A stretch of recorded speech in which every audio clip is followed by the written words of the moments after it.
right, welcome today to Going the Distance, Learning with Games. I'm Liz Newberry. I'm going to be your MC for this evening.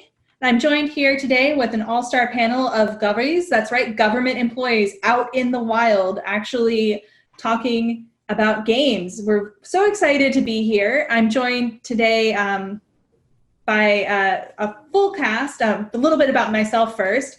I'm Liz Newberry. I'm the director of the Serious Games Initiative at the Wilson Center, which is a federal think tank.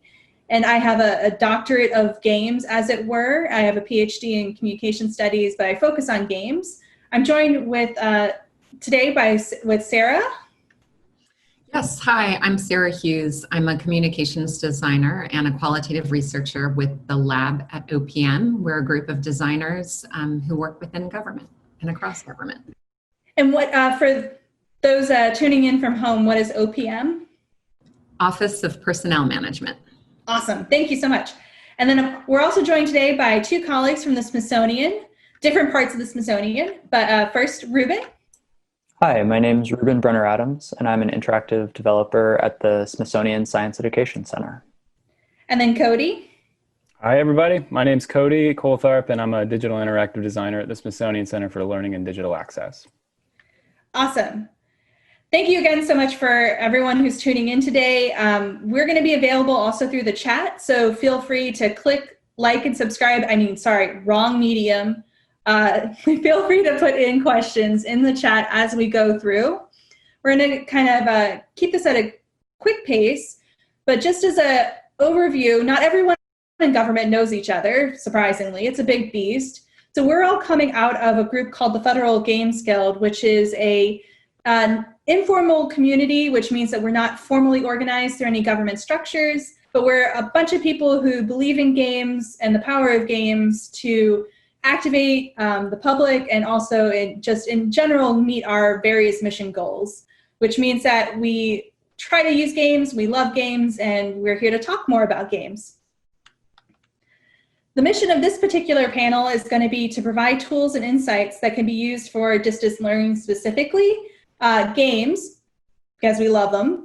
But there's also a couple of insights that we want to provide as far as like how to make distance learning fun and exciting using these sort of technologies, and just in general, equipping people with the tools to do more distance learning.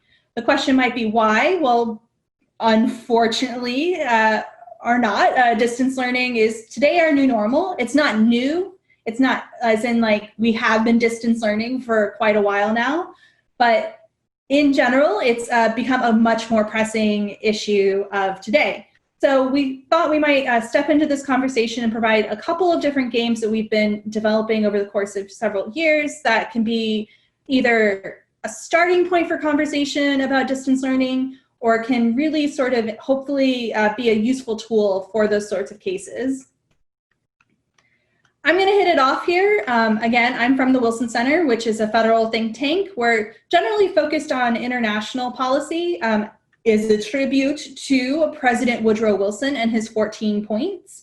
However, I lead the Serious Games Initiative, which has done a lot of work also in domestic policy issues. What does that exactly mean? Well, it means that we try to answer this question of like, how do we make really complex, wonky-donkey public policy accessible and engaging to those not just involved in policy discussions, but those who are the broader public? And one of the ways that we do that is through games. Serious Games Initiative, by the way, doesn't mean that I'm just like sitting here sad at my desk, although there's other reasons for that might be. But in any case, the serious games just means that they're games that are intended for an educational or positive purpose, which in this case is about educating around public policy. One of the topics that we've tackled the most, which only in DC would we think is a fun and exciting topic, is the federal budget. So the federal budget is, you may have tried to follow in the news, is a little bit of a complex process. The different policies tend to shift very frequently. And one of the things that's a little bit nebulous is what is their actual impact on our national debt? How is it going to help the nation long-term negotiate national debt? And we took this question, we were like, how do we make this, the federal budget and federal budget policies accessible to a broader public? And one of the ways that we did that is by around 10 years ago or so, we created a game called Budget Hero. And Budget Hero, you were the hero, you were a superhero helping to combat national debt by passing policies. And it was massively successful, and not to be humble about it, but around 2 million people played the Budget Hero series. And one of the things that was really interesting about this game is that while you're allowed to select and freeform and sort of choose your own adventure with what policies you'd enact, it also engaged a really broad audience for that, especially for that time. It was very monumental, engaging not just kids, but also adult game players. So especially the more 65 and older, which I think are called silver gamers in some texts, we managed to engage those, and it was a very popular game for the time. We needed to update it, so the latest version of it, we partnered with the Brookings Institute to create the Fiscal Ship. Now, the Fiscal Ship is not just Budget Hero 2.0, because there were a lot of lessons that we learned from the Budget Hero process that we wanted to implement and really put into this particular game. One of those was, how do we make it more accessible and vital as a remote learning tool? Now, when I say remote learning tool, this game is not an extensive game. It's not long to play. It's more of a casual game, if you will. You can play it in about 15 minutes. But really, one of the things we wanted to think about is, how do we make it fun and exciting, not just for people who are playing it in classrooms, but also who are playing it, the 35 and older crowd is one of our major players, and how do we make it accessible and fun for them? Small note here, if you really want a very deep dive into Fiscal Ship, there are lots of YouTube videos out there where people have taken this particular game and gone policy through policy. Bless the YouTube streamers on that front. I will not make you do that today. Instead, I'll just give some highlights. So one of the things that we do in the Fiscal Ship is we take Congressional Budget Office data projections. So these are projections that estimate what the national debt is going to be long-term, and we convert them into the game and layer that with different policies. So as you pass policies, you can see what the impact is on national debt. You can also see pros and cons to those policies, which I'll get a little bit more into. But one thing, if you're thinking of exciting and remote opportunities, is to think about what data is out there and available. In this case, Congressional Budget Office data. You just go to a website and you can click on it and download it. And we extend those projections to a 25-year projection, but there's free and open data that you could take and use into a game. As far as playing it, the other thing is we kept it really simple. Again, this is like a 15-minute playing experience. You basically choose your mission, you choose what goals you want to meet, and then you pass policies to meet those goals and also decrease debt. So the idea is that you not just meeting your own goals, whether you want to protect the elderly in this case, or strengthen national defense, or shrink the government. You can pick those goals and you pass policies to meet those goals, but you also have to meet the meta goal of decreasing national debt. Here's just some quick screenshots. Basically, the flow of the game. You pick whatever policies you want. We have a new election edition out, so if you want to play through Joe Biden's priorities or Donald Trump's priorities, they describe what those priorities are to clue you into what policies might be correlated with those platforms. And you can always look for more information on that. Part of the reason we wanted to make this open choice, though, is because we're a nonpartisan institution. We're part of the government. So we're not steering you in a particular direction. We really wanted you to have the option to pick your own goals as part of this process. It's not prescriptive. Then you go to the next screen, you get a bucket full of policies, and you click through. They have quick, non-economist explanations, although all of our content has gone through a nonpartisan board for approval, and arguments for and against each policy, and then you pass a plan. Simple enough to do. Most of these, it will also let you know if the goals you pick are a little too tricksy, like if they're going to be too hard or conflicting to pass.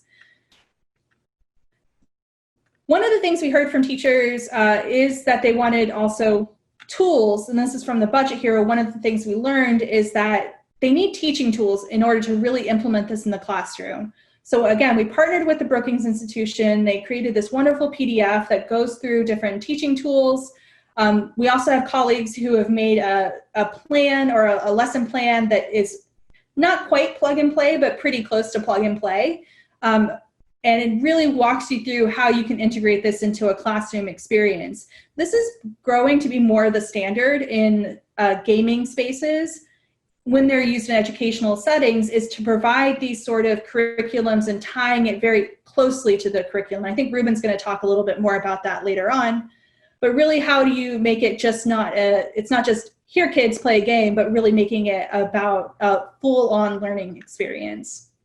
The other fun thing that we learned from teachers infrastructurally that they wanted in the game was they wanted to be able to share the plans that their students were producing. And specifically, they wanted them to be able to print them off. So we developed a way for them to printing. Of course, now you can tweet at your teacher if you would like. This is a digital moment, as it were. And you can also compare plans. So at the end of the day, the teachers can hold up different plans and use this as sort of an articulation point of how different students or different groups of students approach the federal budget differently. One of the biggest lessons, though, that we learned from these experiences is that you can be a hero, and really empowering people to be agents of their own learning process and making it fun to do so can make something as wonky donkey as the federal budget accessible and fun. And that's really one of the things that if you want to take it to distance learning, that's one of the major goals, is to make it fun. I would leave you with a question, and I'm going to cue up my colleague here, Sarah. One of the questions that you have to think about, though, is how you can make it fun for adult learners. So Sarah, do you want to take it away? Sure. Let me share my screen and talk a little bit about an interactive story game that we created to help veterans better understand benefits, government benefits. I'm not going to get to the game right away. Instead, I'm going to share a little bit of how we got to a game as that platform for best sharing this information with veterans. So I work with a design group inside government called the Lab at OPM. We use the human-centered design process to find out ways to make government service more responsive to what people really need. And so we use the human-centered design process to, as a way to answer a question that had been posed to us about how we might make VA benefits in particular help VA more clearly explain VA benefits to veterans based on their particular life circumstances and what they most needed, what they most wanted at that at a critical moment in their lives. And so that was the kind of the challenge that we took on. And our first bit of work was to really go both to VA and understand their needs and how they wanted to communicate VA benefits to veterans. And so we heard from staff within VA that they wanted us to build on what already exists, take full advantage of education resources that were already there. Don't start from brand new or reinvent the wheel. We also heard from them that it was important to communicate to veterans benefits offered by VA as a whole, not by any sub-office of VA or sub-office, so as to make the communication more clear. We then went and spoke with veterans, and we asked, what would be helpful for you to better understand the kind of broad universe of VA benefits that you might be eligible for and that might help you at different moments of your life? And we documented what they told us. They said very clearly and strongly that they wanted to find out about benefits in a way that worked for them and that was convenient for them, that they could access at any time or moment throughout the day.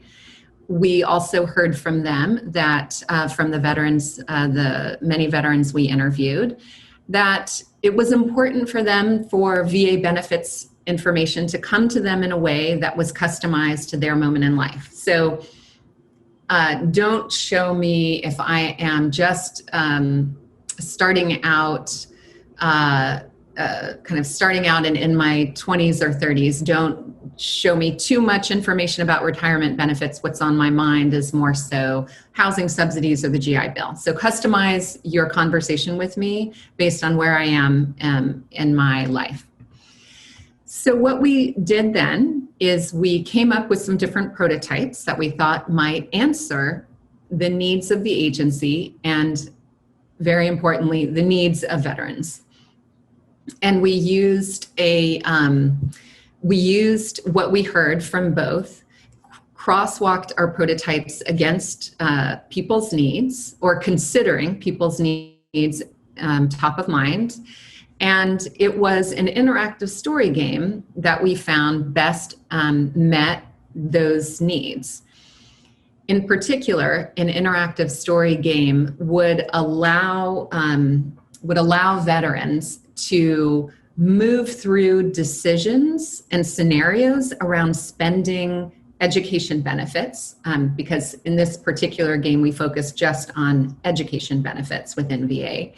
But it would allow veterans to move through different scenarios. How about I decide to spend my education benefits for my educational advancement? What if I were to spend my GI Bill benefits? What if I were to transfer them to my children? What decisions would that entail? What if I want to spend my education benefits on an online school? What if I want to spend my education benefits at the brick and mortar college in my own town? So it was a game, an online story game, presenting several different scenarios about how to spend benefits that really allowed us that flexibility to customize the story of benefits based on people's interest at the time. The other thing that, again, we heard very strongly from veterans was, speak to me in a personalized, warm manner. And so that's also why a story game was the way to go, because we could set the tone and invite people into a story setting using like a narrative conversational tone. So the other thing that we took very seriously as we were building out this story narrative is we wanted it to be real, and we wanted it to reflect the actual life experiences that we heard when we interviewed veterans. So as to build our story world and our storylines, we took everything directly from our interviews with veterans. So we sat down and had a number of veterans and heard that there were some people who, when they were thinking about government benefits, they were really thinking about, how do I protect my home front? And how do I find those benefits that will help me do that? We heard from other groups of veterans that they were really they were just kind of starting out in life and looking to expand their horizons, and they wanted benefits that would help them do that. So we built that into our storyline. We heard very specific scenarios from people's stories about, oh my gosh, I didn't read the fine print in the GI Bill, and so I spent the GI Bill this way, and without reading the fine print, I didn't realize the repercussions. We built that into the storyline. And we also built in critical details that we heard from people's stories. So for instance, a number of the people we spoke with said that they really weighed and considered the advice and counsel of their trusted buddy when making decisions around veterans' benefits. So it was important to make the story real and relevant and hew as closely to what people were actually experiencing in their lives. we did, after we created our online story game, we went back to veterans and tested the story game and made sure to gather their responses and feedback to make it, basically to make it work better for them. And we heard a number of different recommendations. And so for instance, people wanted to find out and play out the scenario spending benefits, but then get a lot of detail at the end of the game about specific VA resources that could help them once they make those decisions for real in real life when the stakes are higher. So we made sure to keep those recommendations and that feedback in mind for the second version of the prototype.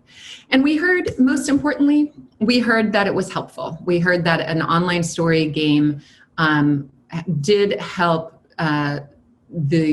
those who tested the game think more about the benefits that might be helpful for them and kind of jog their thoughts about how to go about exploring them. And we also saw the game as a product, but also a way of gathering really critical information about what's top of mind for a lot of transitioning service members. So it's also a great deal of helpful information that we shared more broadly with offices within VA. And so that's the story, the backstory of an online interactive game for veterans about benefits. And I want to pass things over to my colleague, Ruben, who would like to share some information about how to make online resources relevant and resonant for all different groups across the country.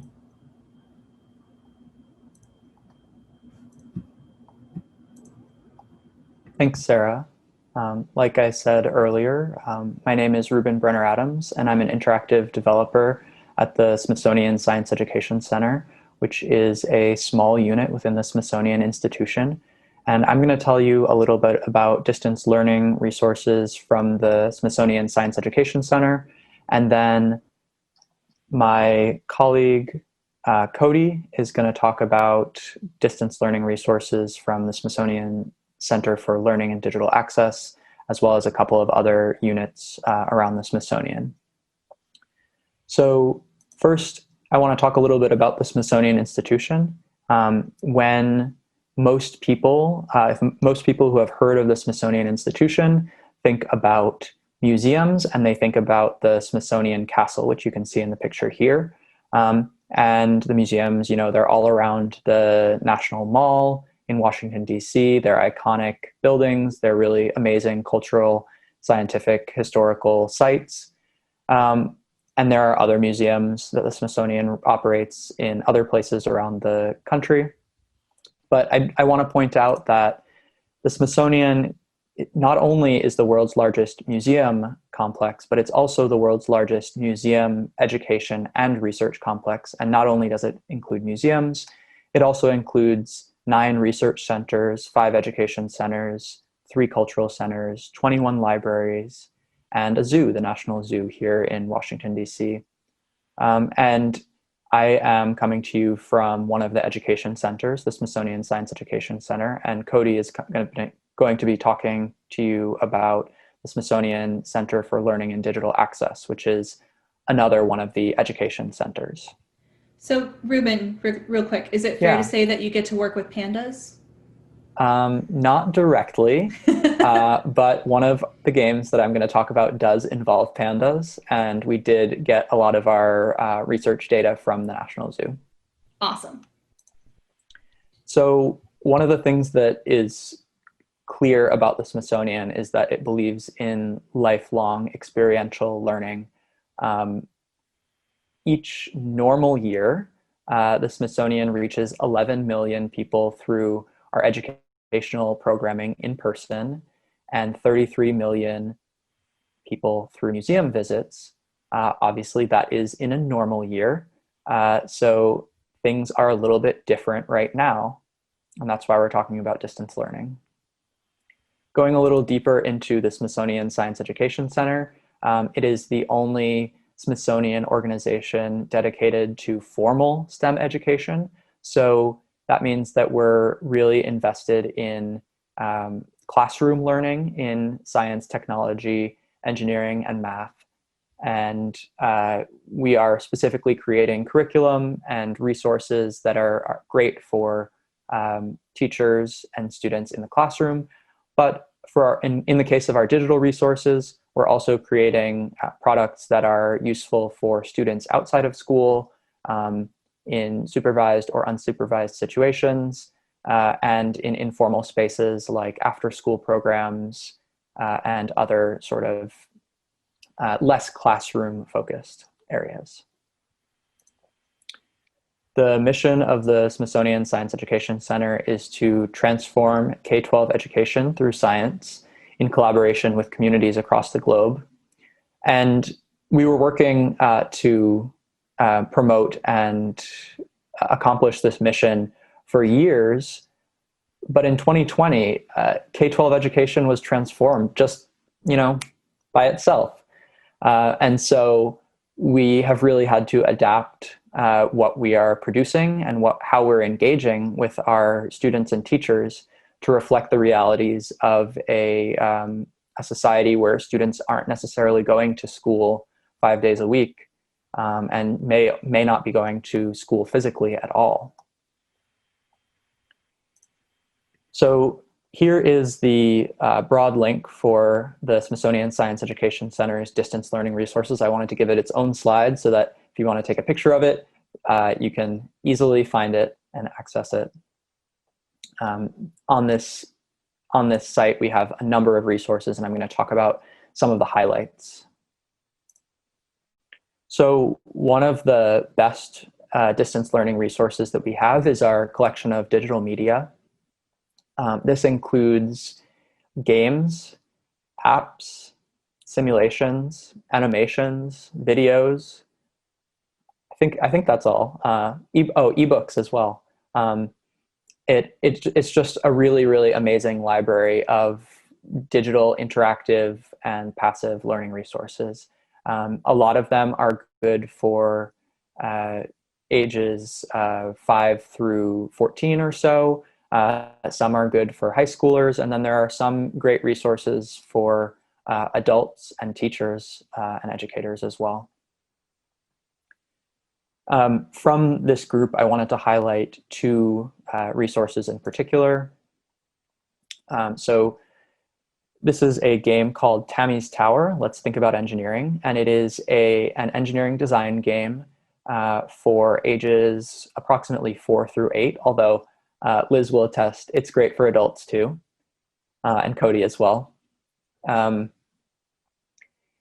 idea of Tami's Tower is that students will be building a tower out of simple shapes and learning about the physical properties of those simple shapes in engineering, geometric shapes.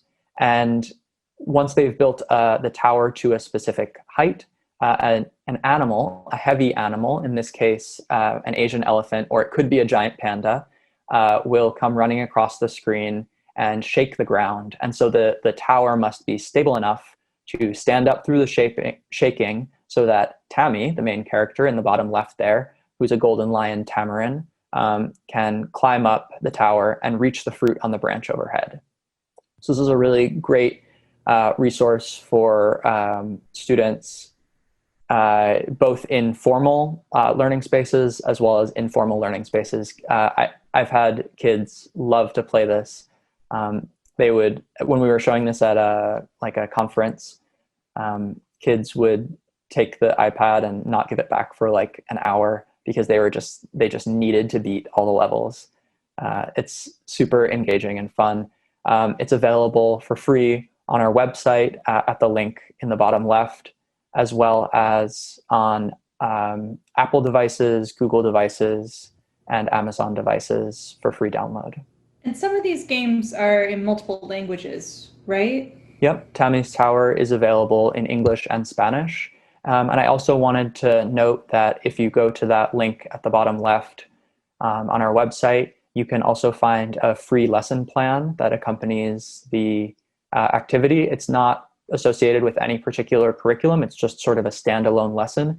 So if you're looking for an educational activity to do with a young person in your life, whether you're an educator, a formal educator or not, you can easily jump in and understand what is going on in the game in terms of learning and in terms of mechanics. The other resource that I wanted to highlight is called Pick Your Plate, a global guide to nutrition. And this is for a slightly older audience. It's generally best for middle schoolers, but really anyone from ages 8 and up can play it. It does get a little bit difficult, and so I've had adults that really enjoy it as well. Pick Your Plate is a game about building healthy meals in countries around the world using local ingredients, local recipes, local dishes, and local nutritional standards. So for example, you may travel to Finland and find that the Finnish nutritional standards require that you eat fish as part of your daily diet. And so not only is this a great way for students to learn about nutrition, but it's also a great way for them to learn about sort of geography and why Finland might value fish very highly in its diet, historically or in modern day.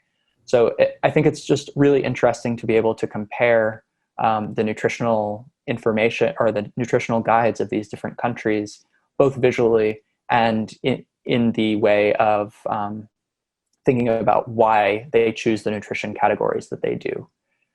Pick Your Plate is also aligned to the United Nations Sustainable Development Goals, goals 2, 3, and 4, which you can see on the right there. And it is also available for free in all of the places that I mentioned earlier. Yeah, I want to just jump in here really quickly. Please feel free to tweet at Ruben if there's a particular level or two that are too difficult. I have been doing that. I'm not salty at all about it. And I'm sorry for jumping in right here.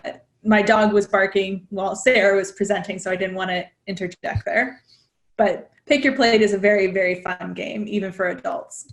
Yeah, I really like it. I mean, I'm biased because I designed and developed it, but it's a really wonderful way to think about, even for adults, to think about what you're eating and what value it's bringing to your life. Or to travel virtually, yeah. Right? Or to, yeah. In a I travel like by my stomach, so I mean, it makes sense. Yeah, so right now we have 8 countries in Pick Your Plate. That includes the United States, Mexico, Argentina, Lebanon, Benin, Finland, Cambodia, and Australia. So you can really go around the world and find local dishes and eat what looks good to you, and it's a really great time. I want to also mention that Pick Your Plate is part of a series of curriculum modules that we have available for free on our website as well. These are just like huge PDFs that you can download. You can download a particular part of them if you don't want to go through the entire module. But if you are an educator and you are looking for some United Nations Sustainable Development Goals aligned curriculum, this is a really great way. Or even if you're just looking for some free science curriculum, it's a pretty amazing resource. As you might imagine, Pick Your Plate is part of that middle module that you see there, which is called Food: How Do We Ensure Good Nutrition for All? But the other 2 modules that we've developed so far are called Mosquito: How Can We Ensure Health for All from Mosquito-Borne Diseases? And COVID-19: How Can I Protect Myself and Others? Which is especially relevant right now. It's a really great way for either an instructor-led or student-driven education to happen around COVID-19, what the risks are, how you should be preparing yourself. And it's actually fairly readable for ages 9 or 10 and up. And it's available in 24 different languages so far. So that's a pretty great resource. We partnered with the World Health Organization to develop that one. So yeah, like I said, all of these are available at the link in the bottom left. And with that, I want to pass it on to my colleague, Cody, from the Smithsonian Center for Learning and Digital Access. Thanks, Ruben. And he got the name of our organization right every single time. I'm so impressed. Such a mouthful. So I'm going to share my screen real quick. And before I jump into some of the games that I want to share with you, I'm also going to show a few of the educational resources that we have to offer that are specific to digital learning, or distance learning rather. Similar to the link that Ruben shared, the link is here at the top. So learninglab.si.edu/distance learning. At that site, you'll be able to find all the different resources that the Smithsonian has to offer on distance learning, divided by the different audiences, from caregivers to young children, all the way up to teens to even adults. So I wanted to highlight three of those. The first are what's called choice boards. And so you can see here on the left side, a choice board has 40 activities on each one, and there are 10. And it's organized by science, social studies, culture, and arts.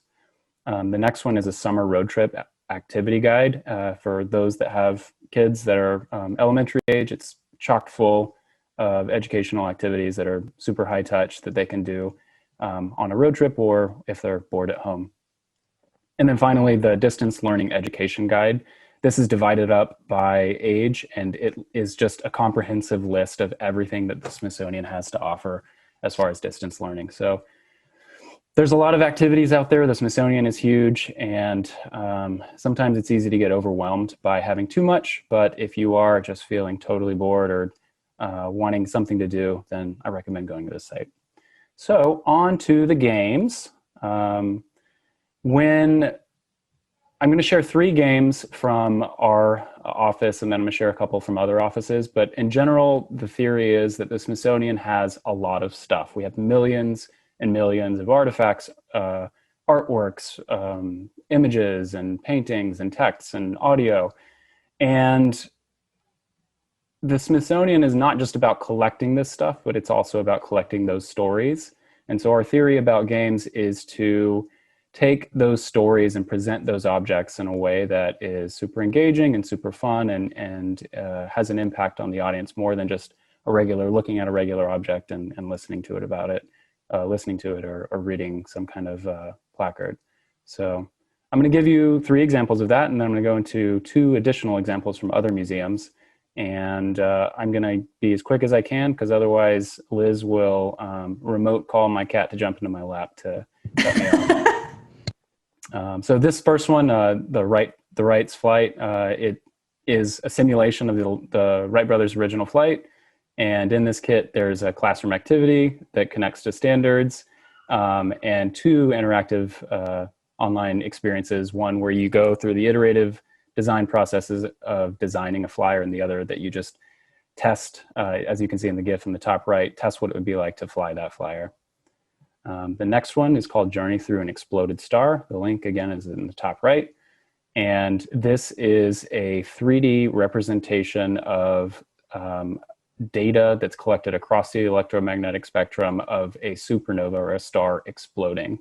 And it was led by a scientist named Kimberly Arcand. She's in the bottom right. And it's an amazing, amazing project.